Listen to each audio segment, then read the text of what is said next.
the gold standard if we can do them. They have fewer limitations. Clearly, the difference in difference may have this common time trend assumption that we talked about a lot. That's very important.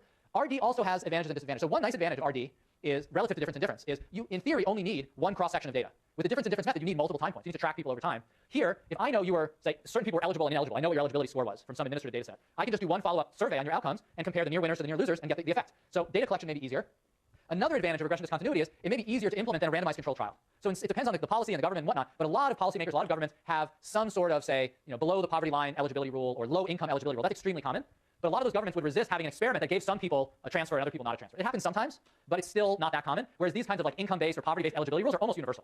So these things just seem politically easier to carry out. So those are two advantages of regression discontinuity. And in fact, even beyond poverty programs, a lot of real-world programs have cutoff scores. For instance, one you guys didn't mention before, to get access to a mortgage, some banks have credit score cutoff scores. So if you have a 750, you can get access to a mortgage. If you have 749, you can't. Things like that. So these kinds of sharp cutoff rules just exist over and over again. When we admit students to our program here for the PhD in economics at Berkeley, there's a cutoff score on the GRE, below which basically files are thrown in one pile or in another pile. If you have a very high GRE score, you're in the pile that's given full scrutiny. If you're below the GRE score, you're given some scrutiny, but instead of 3 people looking at your file, one person is just meant to scan through these just to make sure we didn't miss somebody really, really great, but there's just a cutoff score. That's the way it works. I'm not going to tell you what the cutoff score is. Everybody's like, what is the cutoff score? Everybody's like tweeting. The cutoff score, Professor Miguel just said. No, everything I just said is completely untrue. I was just using it to illustrate, to draw your attention to the method. No, but these things are really ubiquitous. So let's think about them in the case of one particular question. Again, in education, very relevant question. Do better quality schools improve your test scores? Or more broadly, does going to a better quality school improve your learning? This is a debate. People always debate this in the US in the case of universities, which is, does it matter if you go to a higher ranked school or not? We know that people in higher ranked schools, on average, get better jobs, et cetera. There is that correlation. But are they getting better jobs just because they were stronger students going in, or they were more able going into the higher ranked school, or did they actually learn something in the school that added value? Is it value added or is it selection? That's a debate that goes on and on, and everybody in this room has thought about it. Kenya is a good place to study this question because they have very elite government high schools, secondary schools, where admission is based on an exam, a very competitive exam, where there's a sharp threshold to enter, and I'll talk more about the threshold soon. And if you get access, these schools are just amazing. The teachers are really well, just incredibly well prepared. The campuses are beautiful, and you're hanging out with all the other top students. So the peer effects are presumably really good. So the question is, if you get into one of these, do you benefit? And if so, how much? So again, they have better facilities, better peer effect. Some of these very elite government national schools in Kenya have airplanes. They teach aviation courses. Yes.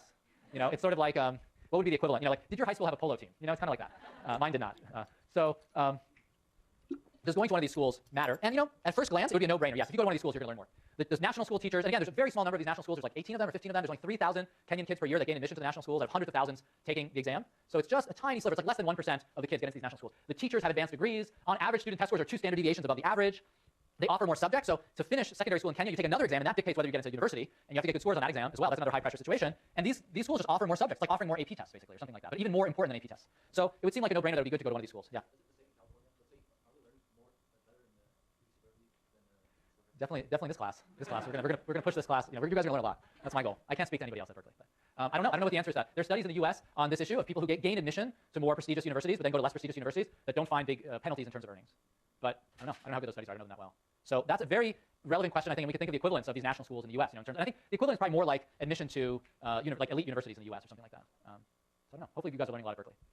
I'm trying to do my part. Okay, so these are their specific questions. If you're admitted to one of these schools, are you more likely to graduate from high school 4 years later? And do you do better on that secondary school graduation exam, that critical exam called the KCSE, which allows you to gain admission to universities? That's a pretty important test. So if you go to a national school, you do better on that test. Admissions here are conducted centrally. There's a computer algorithm that allocates students. Basically, what happens to students before even taking their primary school leaving exam at the end of grade 8. And most of these folks finishing grade 8 are 15, 16. They're kind of in that range. When they take that exam, they can list their preferences for their preferred 2 national schools. And then below this very fancy national school tier, they're what are called provincial schools. So each of the kind of regional governments also has some pretty elite secondary schools. You list your preference for those, and then you can list your preference for district schools. So like every level of government has their own sort of government secondary schools that they fund, where the national ones are the best, then provincial, then district, and you list your preferences for them. And the way it works is, if that school has a certain number of slots, and the slots are yet unfilled, they basically go down the list of kids who said they had a preference for that school, and just take the high-scoring kids until they run out of slots. That's basically how it works, and that's why you get a discontinuity. Because basically for each of these different schools, there are different thresholds depending on the number of people who prefer them with different test scores. There's slightly different thresholds for each of the schools. And there's one kid who got on the 8th grade exam, 433 who got in, and then there's a kid who got a 432 who didn't get in. Or maybe there's 20 kids with a 433 or 434 who got in, and 20 who didn't get in right below. So that's what they're really relying on here. Now, beyond that, the system is even more complicated. Each of the national schools are actually single sex. So effectively, there are different thresholds for boys and girls that are young men and young women who are applying to these schools. That's one. And there are district-specific quotas. So the national schools were set up to do a lot of things, to educate the next generation of Kenyans, but also to be a place where Kenyans from all parts of the country came together. So the academically weaker districts have proportionally more slots relative to good students. So one of the things that they talk about in the article when you read it, if you haven't read it already, is if you're coming from Nairobi, it's really hard to get into the national schools. Nairobi has so many, the capital of Kenya, so many high-performing kids, so many rich kids, middle-class kids, academically strong kids. Very few of the strong kids in Nairobi get into the national schools. The provincial schools, those regional schools in Nairobi are like extremely strong. They're like as good as the national schools because there's so many good students. But if you come from a poor rural area in northeastern Kenya and you're like a decent student, you get into the top national schools. So there's gender and district-specific quotas for each of these schools. So it's kind of interesting. There's actually a lot of different thresholds. It isn't like there's just one test score. Like I need a 433. Depending on my demographics of where I live and my gender and what preferences I give to different schools, I face a different threshold to getting into a national school. Okay, let me pause for a second. Any questions on this?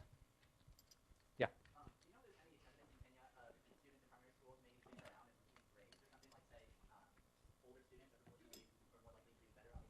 That happens all the time. People repeat grades all the time. People take their grade 8, or what in Kenya is called standard 8, when they enter it and when they finish it very strategically, because they may want to retake that exam. A lot of people also stay in standard 7 for a couple years to prepare for standard 8. It's a very complicated situation because the elementary schools, the primary schools, are ranked based almost entirely, almost solely on their average grade 8 test score. So if I'm a headmaster and I want people to come to my schools, I basically say my average KCPE score, my grade 8 test score was this. The average, not even anything else about the distribution, just the average. So these headmasters very often keep a lot of kids in standard 7 for a couple years so they get better, so they only enter grade 8 when they're stronger. So that's one distortion that the testing system leads to. And then people may retake the test multiple times to try to get into these fancy schools. So there's a lot of repetition at that point, and that means a lot of people entering secondary school already like 17 or 18 when they're entering secondary school. Let's say 17, 16, 17. So they're almost closer to what we would think of as college entrance age rather than high school entrance age. Yeah. You have to just pay school fees again in standard 8 or something. Yeah. Yeah.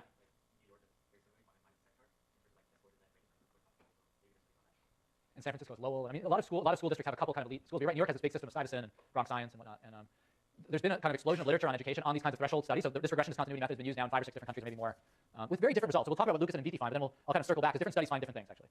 Okay, so stated another way, do elite schools produce the most human capital, or do they just select the best students? That's the question. Fundamental question in education systems. Obviously relevant for the US, and you guys were saying even maybe in the high school level it's relevant. Okay, so what do Lucas and VT do? Reading this paper, I think, after this lecture should be useful because they go through the methods, they talk about the kind of regression adjustment they do, and all the kind of questions that have been coming up. They're very lucky. They have a huge sample. They have tons of students at all these different thresholds. So that gives them very precise estimates. They somehow managed to get the universe, all the students who took the primary school leaving exam in 2004, and then the secondary school exam in 2008. And high school is 4 years in Kenya like it is here. And they're able to match almost all those kids by name and ID, et cetera. So they're basically matching the universe of Kenyan kids in that one cohort. This is very unusual to have like a million observations like this. So it's an amazing data set that they were able to put together.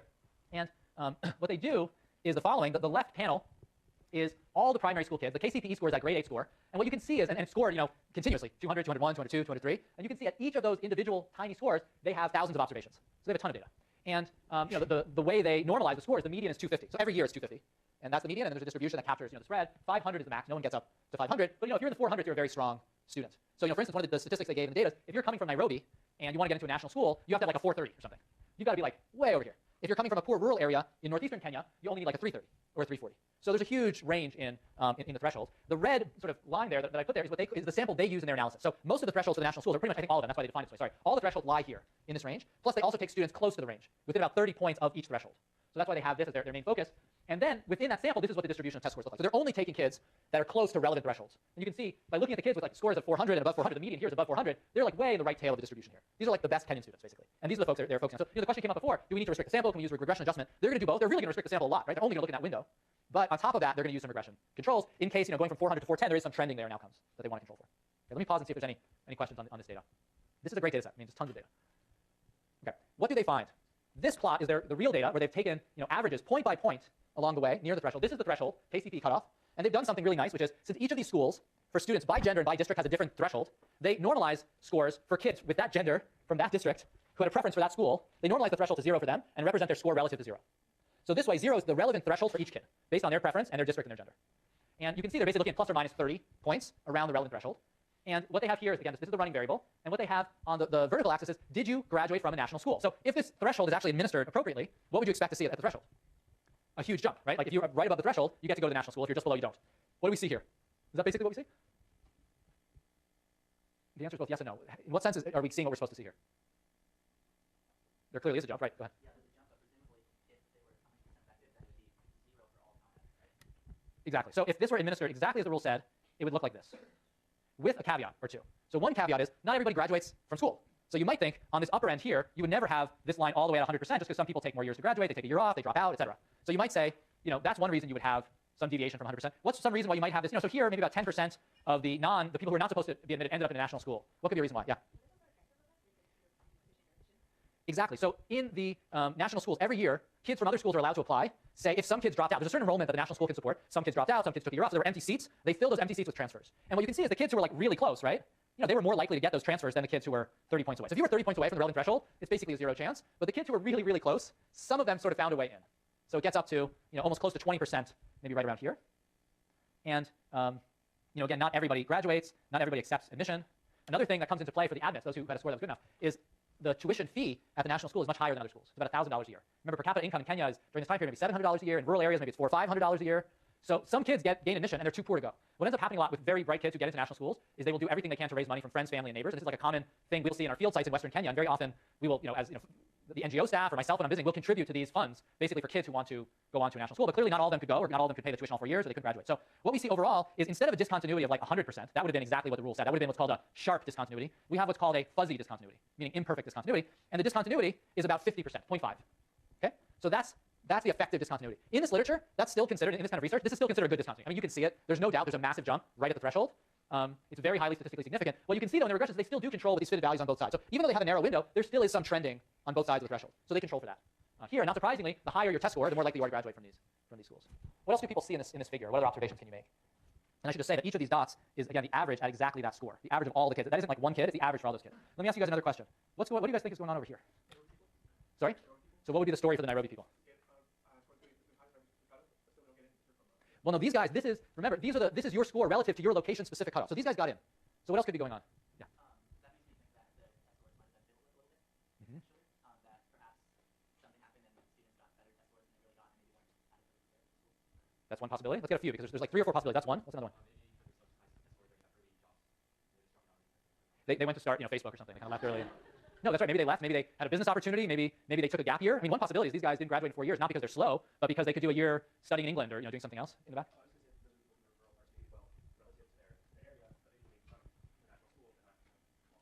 So maybe they couldn't handle it up there. So they were way above their relevant threshold, but maybe still way below the mean in their national school. Yeah. Okay.